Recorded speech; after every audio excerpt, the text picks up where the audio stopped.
Olá, oitavo ano, bom dia, tudo bem com vocês? Nessa aula vamos falar um pouquinho sobre polissemia. Polissemia, temos lá na página 295 do livro de língua portuguesa, né? Tivemos aí algumas questões na lista de revisão sobre. Então é importante nós sabermos aí o que é a polissemia. Bem tranquilo, né? Nós estamos estudando aí durante todo o ano questão de homonímia, né? Hiperonímia, hiponímia. Vamos trabalhar também a sinonímia, são sinônimos, né? Palavras antônimas, homônimas, enfim. Agora vamos trabalhar as polissêmicas, né? Palavras polissêmicas, polissemia. Acredito que você já tenha ouvido falar. Já falamos também rapidamente, né, no semestre passado, porque tivemos ali um pedaço da gramática que tratava já da polissemia, junto com as palavras homônimas. Mas agora vamos ter uma aula mais detalhada sobre isso, uma aula bem curta também, tá? Porque é um conteúdo bem tranquilo, não é difícil. E aí vamos finalizando aí a teoria do capítulo 6 do livro de língua portuguesa, tá? Vamos lá. O que é polissemia? Pense aí na própria palavra polissemia. Poli quer dizer vários, semia tem a ver com sentido, significado. Então, a palavra polissêmica é uma palavra que tem vários significados. Uma palavra que tem vários significados, preste atenção, para depois não confundir com as palavras homônimas, e vamos falando sobre isso aí, tá? Bem, chamamos de polissemia a propriedade de uma palavra ou expressão que apresenta vários sentidos além de seu sentido original. Então, veja só, vamos marcar isso daí, a propriedade de uma palavra ou expressão que apresenta vários sentidos além de seu sentido original. As palavras polissêmicas guardam uma relação de sentido entre si, isso é importante também. Elas guardam uma relação de sentido entre si, por quê? Porque é uma palavra só, né? Os outros sentidos que vêm do original têm a ver com o original, tá? Então, o que as diferencia das palavras homônimas? As palavras homônimas são palavras diferentes, origens diferentes, sentidos diferentes, mas aí nós temos uma semelhança na escrita ou pronúncia, né? Ou escrita e pronúncia. Agora, a palavra polissêmica é uma palavra com vários sentidos. Conseguem entender essa diferença? Pensem com calma que vocês vão conseguir. Palavra polissêmica, uma palavra, vários sentidos. As palavras homônimas são palavras diferentes, mas que possuem aí a escrita, a pronúncia ou ambas, né? Escrita e pronúncia iguais. Então, enquanto as palavras homônimas, vocábulos com origens e significados distintos, porém com a mesma grafia e fonemas, apresentam origens diferentes para seus significados, as palavras polissêmicas estabelecem uma conexão entre si, remetendo a representações mentais similares. Então, veja só, as palavras polissêmicas estabelecem uma conexão entre si, remetendo a representações mentais similares. Bom, então palavras homônimas, escrita ou pronúncia iguais, ou ambas. Agora, a polissêmica é uma palavra só, e aí eu tenho vários sentidos que possuem uma relação entre si, uma conexão entre si. E aí, lá no seu livro, nós temos, lá na página 295, polissemia. Leia a charge abaixo. Pode invadir que a gente dá cobertura. Veja só, aqui nós temos um policial, né, todo armado. Aqui nós podemos perceber aqui a favela, né, e o jornalista aqui, né, o repórter, está com o microfone e disse a ele: pode invadir que a gente dá cobertura. Esse dá cobertura aqui é que é o nosso ponto de discussão. Vamos ver aqui as questões.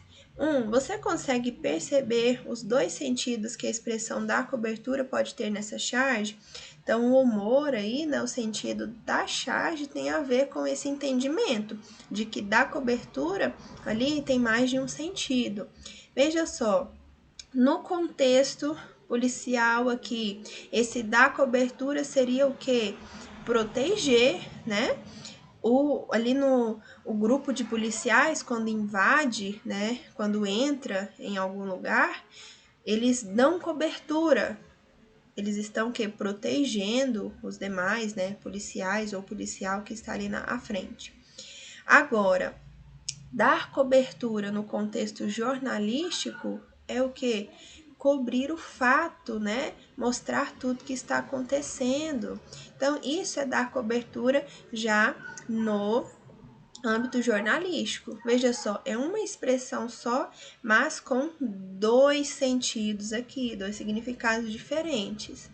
Então, qual dos dois sentidos é mais adequado à compreensão dessa charge? Veja só, o jornalista ali, o repórter, ele vai proteger o policial? Não, né? Então, o que faz mais sentido aqui, é mais adequado nesse contexto, é justamente o de cobrir, né, a situação para fazer uma reportagem, né? Essa é a função, né? Ele é o objetivo, certo? Então, aí é esse segundo sentido, no âmbito jornalístico. Muitas palavras e expressões da nossa língua possuem mais de um significado. É o que acontece com a expressão dar cobertura, que você viu na charge acima. Essa qualidade é chamada de polissemia. Embora em alguns casos a polissemia seja muito forte, o contexto permite a interpretação adequada, considerando sempre nosso conhecimento de mundo. Veja, por exemplo, alguns usos, são mais de 30 da palavra gato. Pessoal, a palavra gato, ela é polissêmica, ela tem vários sentidos, mais de 30. E aqui o livro trouxe algumas. Lá na revisão também coloquei algumas, né? Minha prima acha o namorado dela um gato. O gato da minha tia sempre dorme no quintal. Tive que fazer um gato depois que cortaram a energia lá de casa. Ele sempre tem que passar um gato no jogo de dominó. Aquele atleta é um gato, pois mentiu a idade para competir nas Olimpíadas. Então, a essa altura, você deve estar se perguntando por que motivo, então, uma palavra ou expressão é usada para designar situações e objetos tão variados, não é? Por que não damos um nome para cada coisa? Na verdade, o vocabulário da nossa língua se expande em um processo bastante dinâmico e é humanamente impossível deter esse avanço. Então, por isso que uma palavra só vai ganhando sentidos novos, vai ganhando novos significados.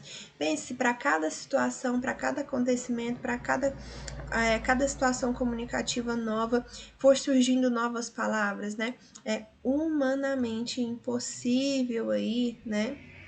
Nós ficarmos criando palavras novas, então palavras vão ganhando novos sentidos, porque tem a ver, né? Tem um sentido, sempre tem ali um sentido, uma conexão de um sentido novo com a palavra e o seu sentido original, né? Então veja só, aqui nós temos alguns sentidos da palavra gato, né? Seja porque o garoto é bonito, seja porque é o gato mesmo, o animal, ou aqui uma ligação clandestina de energia, fez um gato no jogo de dominó, deve ter sido aqui alguma ação, alguma manobra específica aqui no jogo, enfim, aquele atleta é um gato porque mentiu a idade para competir nas Olimpíadas, porque é muito esperto, enfim. Então, nós temos diversos sentidos aqui para a palavra gato. Então, a depender do contexto ali, você vai utilizar, né, um desses sentidos. Ou uma charge aqui. Pô, tenho este celular há mais de 5 meses e não recebi nenhum torpedo. E olha aqui o torpedo chegando. Veja só, torpedo é uma palavra. E aqui tem o sentido de mensagem, né? Porque algumas pessoas falam torpedo, SMS, mensagem de celular, enfim, esse sentido. E aqui realmente o torpedo, né? Este objeto aí, que vai causar um estrago muito grande quando chegar esse torpedo. Então, uma palavrinha, mais de um sentido.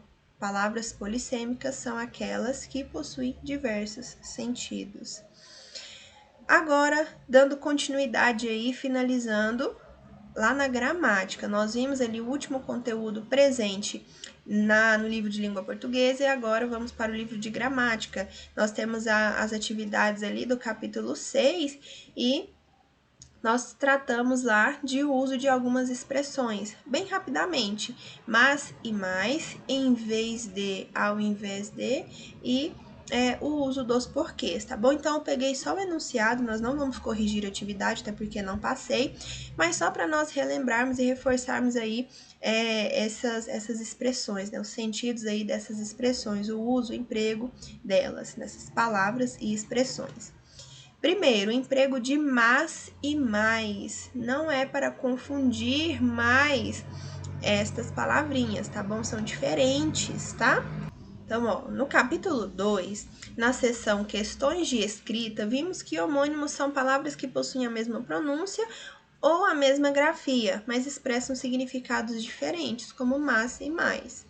Sabemos que a palavra mas é conjunção, portanto, estabelece elos entre termos e orações, mas é uma conjunção adversativa, é a mais comum aí de vocês encontrarem, a conjunção adversativa que vocês vão mais encontrar.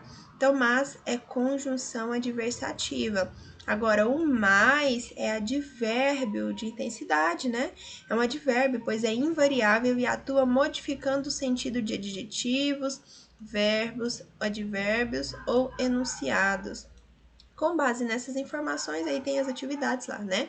Mas então não erre mais. O mas é conjunção adversativa. O mais é advérbio de intensidade. Vamos ver um exemplo de mas. Fui à feira, mas não comprei nada. O uso de mais. O mais é um advérbio de intensidade, né? Comprei o vestido mais lindo da loja. Mais aqui é um advérbio de intensidade que está aí acompanhando o adjetivo, né? Mais lindo. O advérbio é uma classe de palavras que acompanha, né, ali adjetivos, outros advérbios, verbos e alguns enunciados, tá bom? Então, há a diferença entre mas e mais. Diferença bem grande, né? E é bem tranquilo de entender. Agora, em vez de, ao invés de. Já no capítulo 3, na seção questões de escrita, estudamos os parônimos, palavras e expressões que são escritas e pronunciadas de maneira parecida, não iguais, parecidas, mas expressam sentidos diferentes. Exemplos de parônimos são as expressões conjuntivas em vez de, ao invés de. Então, o em vez de e ao invés de. Este aqui, ao invés de, indica situação contrária, oposição. Já em vez de significa em lugar de. Esta última, porém, pode ser usada com ambos os sentidos. Em vez de pode ter o sentido de contrário, oposição, ou em lugar de. Agora, ao invés de, só tem este sentido aqui, tá? De oposição, de situação contrária. Somente essa, tá? Agora, em vez de, pode ser utilizado nas duas situações, fica correto, tá bom? E por último aqui, o uso dos porquês. Na questão anterior, você pôde ver dois usos diferentes dos porquês. Eu peguei o enunciado, aí tem uma questão lá sobre o uso dos porquês, né? Uma para pergunta e outro para resposta. O porquê separado sem acentos, daqui é a revisão de um conteúdo do ano passado, né? Por uso dos porquês. O porquê separado sem acento, ele inicia geralmente perguntas.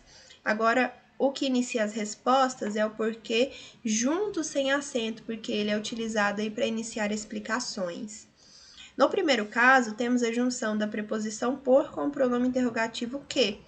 Nesse emprego, o sentido é por qual motivo, por qual razão. Já no segundo caso, temos o porquê, temos porquê, uma conjunção que indica causa, explicação ou finalidade. Então, veja só, veja a diferença. Primeiro, nós temos a preposição com o pronome que, depois nós temos uma conjunção, porque cada uma é utilizada em uma situação, tá? Por isso que é importante saber diferenciar. Outro caso interessante é o porquê, resultado da junção da preposição por e o pronome relativo que. Nesse caso, esse termo tem o sentido de pelo qual. Com base nessas informações, complete as orações abaixo com porquê ou porquê e em seguida justifique sua resposta. Então, aqui nós temos dois porquês, o porquê separado sem acento e o porquê junto sem acento. Mas aí nós temos o porquê junto com acento, como por exemplo aqui, que é utilizado, né? Ele é um substantivo, ele é antecedido aqui por um artigo, né? Quase sempre. Então, uso dos porquês, o porquê de você ter chegado. Então, ele é um substantivo. Agora, por último, o porquê separado com acento é no final de pergunta. Sem acento, no início. Separado sem acento no início, separado com acento no final de perguntinhas, tá bom? Logo depois dele vem o ponto de interrogação, certo? Então, nós temos 4 porquês em nossa língua portuguesa e estes são os sentidos deles. Eles funcionam aqui como conjunção, ali como substantivo, em tal como pronome mais a preposição mais o pronome, enfim. Então, não é difícil. Quando você coloca em prática, lá na lista de revisão nós tivemos algumas questões aí sobre o uso do porquê, justamente para vocês revisarem, tá bom? E aqui terminamos a nossa videoaula, tá? Vamos ficando por aqui. Hoje teremos mais uma videoaula também finalizando a correção da lista de revisão. Qualquer dúvida, podem me procurar no plantão. Até às 11 horas eu estou disponível para atender vocês, tá? Qualquer dúvida. Tenha um ótimo dia, um excelente restante de semana e até a próxima aula.